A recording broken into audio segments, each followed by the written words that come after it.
स्वागतम। आज हम श्रीमद् आनंदवर्धनाचार्य द्वारा विरचित ध्वन्यालोक के प्रथम उद्योग के अंतर्गत परीक्षा उपयोगी महत्वपूर्ण विषय वाच्य एवं प्रतिमान अर्थ में क्या भेद है, इस विषय पर आज हम चर्चा करेंगे।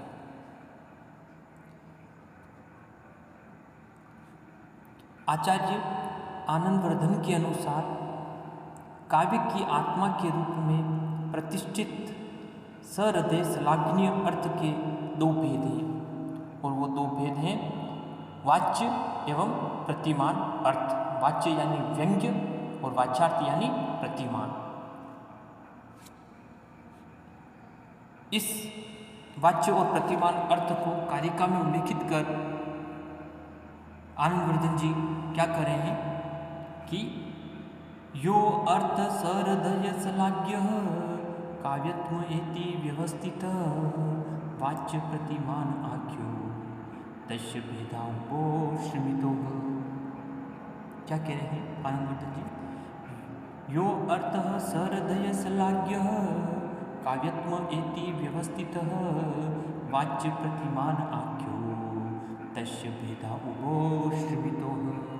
यानी कारिका का अर्थ है कि यह अर्थ सहृदय श्लाघ्य, यानी जो अर्थ सहृदयों के द्वारा प्रशंसनीय है, प्रशंसित है, तथा काव्यस्य आत्मा इति व्यवस्थित, और जो काव्य की आत्मा के रूप में प्रतिष्ठित है, तस्य वाच्य प्रतिमान आख्यो उभो श्रमितो हो, उसके वाच्य और प्रतिमान से दो भेद कहे गए हैं, उल्लेखित किए गए हैं। एक साथ कारिका के अर्थ को देखिए, क्या कह रहे हैं कि यह अर्थ सहृदय श्लाघ्य, यानी जो अर्थ सहृदयों के द्वारा प्रशंसित है तथा काव्य आत्मा इति व्यवस्थित, और जो काव्य की आत्मा के रूप में प्रतिष्ठित है, तस्य वाच्य प्रतिमान आख्यो उभो श्रमितो, उसके वाच्य और प्रतिमान से ये दो भेद कहे गए हैं। इस तरह से इस प्रथम उद्योग की इस कारिका में आनंदवर्धन जी ने वाच्य एवं प्रतिमान से काव्य के दो भेद बताए, जो काव्य की आत्मा के रूप में प्रतिष्ठित है और सहृदयों के द्वारा प्रशंसनीय, और वाच्य और प्रतिमान अर्थ से उसके दो भेद कहे गए हैं। यहाँ पर वाच्य से तात्पर्य वाचार्थ से एवं प्रतिमान अर्थ से तात्पर्य व्यंग्य अर्थ है। तो इस तरह से वाच्य एवं प्रतिमान अर्थ ये काव्य की आत्मा के रूप में सहृदयों के द्वारा प्रशंसनीय है और काव्य की आत्मा के रूप में प्रतिष्ठित है। इस तरह से इस वाच्य और प्रतिमान अर्थ से ये इसके दो भेद कहे गए हैं। वाचार्थ के अंतर्गत, यानी जो वाच्य है, इस वाचार्थ के अंतर्गत शब्दालंकार, अर्थालंकार तथा रीतियाँ आती हैं। इनमें वाचार्थ की ही प्रधानता होती है, इनसे काव्य शरीर की शोभा की वृद्धि होती है। प्रतिमान अर्थ इस वाचार्थ से भिन्न ही प्रकार का होता है। यह अर्थ महाकवियों की वाणी में पाया जाता है। वाल्मीकि, वेदव्यास जी तथा कालिदास जी आदि महाकवियों के काव्य में तो इसका ही साम्राज्य है। यह लोक प्रसिद्ध अलंकारों से तथा प्रतीत होने वाले अन्य काव्य अवयव से भिन्न होता हुआ उसी प्रकार प्रकाशित होता है जिस प्रकार से अंगनाओं में लावण्य प्रकाशित होता है। उस प्रतिमान अर्थ के संदर्भ में बताते हुए आनंदवर्धन जी एक कारिका का उल्लेखित करते हैं। वो कारिका है, क्या कह रहे हैं आनंदवर्धन जी की?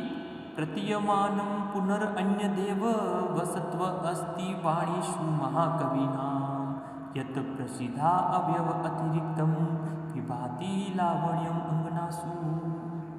क्या कह रहे? प्रतीयमानं पुनरन्यदेव वसत्व अस्ति वाणीषु महाकवीनां यत् प्रसिद्धा अवयव अतिरिक्तं विभाति लावण्यम अंगनासु। कारिका के अर्थ पर दृष्टिपात करते हैं तो क्या कह रहे हैं कि महाकविनां वाणीषु तत् प्रतीयमानं पुनः अन्यद एव। क्या कह रहे? वस्तु अस्ति, यानी महाकवि नाम, यानी महाकवि की वाणीषु यानी वाणियों में तत् प्रतीयमानम, यानी ये प्रतीयमान अर्थ पुनः अन्यद एव, यानी पुनः कुछ और ही एवं वस्तु अस्ति, यानी कुछ और ही वस्तु है और यह यत प्रसिद्ध अवयव अतिरिक्तम, जो प्राचीन आचार्यों के द्वारा प्रसिद्ध काव्य अवयवों और गुण अलंकार आदि से भिन्न उसी प्रकार से शोभायमान है, जिस प्रकार से अंगनासु लावण्य इव विभाति, जिस प्रकार से अंगनाओं में लावण्य शोभायमान होता है।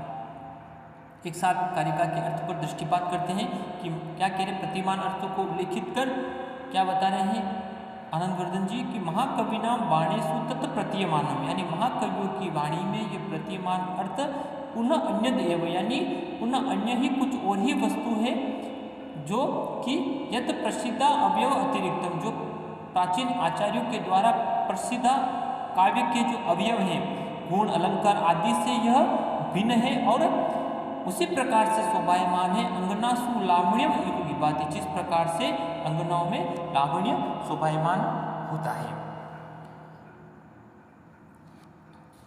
इस तरह से प्रतिमान अर्थ को ध्वनि शब्द से अभिहित किया जाता है। इसके मुख्य रूप से 3 भेद होते हैं, वस्तु, अलंकार और रस रूप ध्वनि। प्रतिमान अर्थ का वाचार्थ के ही सामर्थ्य से आक्षेप होता है, किंतु यह वस्तु, अलंकार, रस आदि सभी प्रकार के वाचार्थ से भिन्न होता है। इस तरह से वाचार्थ और प्रतिमान अर्थ में मुख्यतः क्या भेद है, इसमें सबसे पहला भेद होता है स्वरूप संबंधी भेद। स्वरूप भेद यानी कभी वाचार्थ के विधिरूप होने पर व्यंग्यार्थ क्या हो जाता है, निषेध स्वरूप होता है, यानी जहाँ पर वाचार्थ विधिरूप होगा तो व्यंग्यार्थ उसका ठीक उल्टा निषेध स्वरूप होता है। यहाँ पर आनंदवर्धन जी उदाहरण के द्वारा मैं बता रहे हूँ, उसमें श्लोक का वाचन करता हूँ। उसमें क्या कह रहे हैं कि ब्रह्मद्रामिक विष्पद ससुनको अद्य मारिस्तस्तेन गोदा नदी कच कुच पासीना तृप्त सिंहेन। यहाँ पर किसी पुरुष को उल्लेखित कर बताया जा रहा है कि क्या कह रहे हैं कि ब्रह्मद्रामिक विष्पद, यानी हे धार्मिक पुरुष, अब तुम यहाँ निश्चिंत होकर भ्रमण करो, क्योंकि इस गोदावरी नदी के किनारे के कुंजों में रहने वाले गोदा नदी कुचवासीना दृप्त सिंह सुनक, यानी उस मदमस्त सिंह ने आज उस सुनक का अर्थ होता कुत्ता, यानी उस कुत्ते को मार डाला है। अगर इस उदाहरण पर अगर हम दृष्टिपात करें तो इस प्रस्तुत उदाहरण का विधि पूर्वक वाच्य अर्थ है कि हे ब्राह्मण, अब तुम इस निश्चित होकर इस गोदा नदी के किनारे पर, गोदावरी नदी के किनारे जो कुंज है इस पर भ्रमण कर सकते हो। लेकिन जब इसका व्यंग्य अर्थ है, जो प्रतिमान जो अर्थ है इसका, जो व्यंग्य अर्थ इसका जो है वह निषेध पूर्वक कहा गया है, यानी व्यंग्य अर्थ में जो व्यंग्य इसका जो है निषेध पूर्वक, इस व्यंग्य अर्थ, इस प्रतिमान अर्थ में यह बताया गया है कि गोदा नदी के किनारे कुंज में अब तुम भूलकर भी कभी मत आना। इस तरह से यहाँ पर आनंदवर्धन जी कहते हैं कि स्वरूप भेद के अंतर्गत जहाँ पर वाचार्थ यानी वाच्य अर्थ के विधिरूप होने पर उसका जो व्यंग्यार्थ है, उसका जो प्रतिमान अर्थ है, वाच्य रूप के विधिरूप होने पर जो व्यंग्यार्थ या प्रतिमान अर्थ है वह निषेध स्वरूप होता है। इसी में दूसरा बताते हैं कि कहीं पर वाचार्थ के निषेध पूर्वक होने पर, यानी कहीं पर वाचार्थ यानी वाच्य अर्थ के निषेध पूर्वक होने पर उसका जो व्यंग्यार्थ है, जो प्रतिमान अर्थ है वह क्या हो जाता है, विधि पूर्वक हो जाता है। ये इसका उल्टा होता है। अगर कहीं पर वाचार्थ निषेध स्वरूप होगा तो व्यंग्यार्थ क्या होगा, उसका विधि पूर्वक हो जाता है। तीसरा है कहीं वाच्य अर्थ के विधिरूप होने पर जो व्यंग्यार्थ है वह अनुभयात्मक होता है, अर्थात न तो विधि रूप होता है और न ही निषेध रूप होता है। कहने का तात्पर्य है कि कहीं पर वाच्य अर्थ के विधिरूप होने पर भी जो व्यंग्यार्थ है, जो प्रतिमान अर्थ है वह अनुभयात्मक होता है, अर्थात वह न तो विधि रूप होता है और न ही निषेध रूप होता है। और एक और इसमें कहीं वाचार्थ के प्रतिषेध रूप होने पर प्रतीयमान अर्थ अनुभय रूप होता है, यानी कहीं पर वाचार्थ के प्रतिषेध रूप होने पर जो प्रतिमान अर्थ होता है वह अनुभय रूप होता है, यानी वह विधि रूप और निषेध रूप दोनों प्रकार का होता है। जब वाचार्थ यानी वाच्य अर्थ जब प्रतिषेध को बताता है तब जो प्रतिमान अर्थ है वह वाचार्थ और प्रतिमान दोनों से युक्त होता है। अब इसमें अगला जो भेद आता है वो है दूसरा भेद है विषय भेद। यानी वाचार्थ तो सबके लिए एक ही होता है, यानी जो वाच्य यानी जो वाचार्थ होता है वो सभी व्यक्तियों के लिए एक ही होता है, परंतु जो प्रतिमानार्थ जो व्यंग्यार्थ होता है वो पात्र भेद से सामाजिकों में पृथक पृथक होता है। यानी वाचार्थ का जो अर्थ होता है वो तो सिर्फ एक ही अर्थ उसके संदर्भ में दृष्टिपात होता है, जाना जाता है, परंतु जो प्रतिमान अर्थ होता है जो व्यंग्यार्थ अर्थ होता है वह सबके लिए क्या होता है, अलग अलग होता है। यानी अलग अलग व्यक्ति विशेष उस अर्थ की अपने दृष्टि से उस पर दृष्टिपात करते हैं, उसको देखते हैं, यह विषय भेद के अंतर्गत आता है।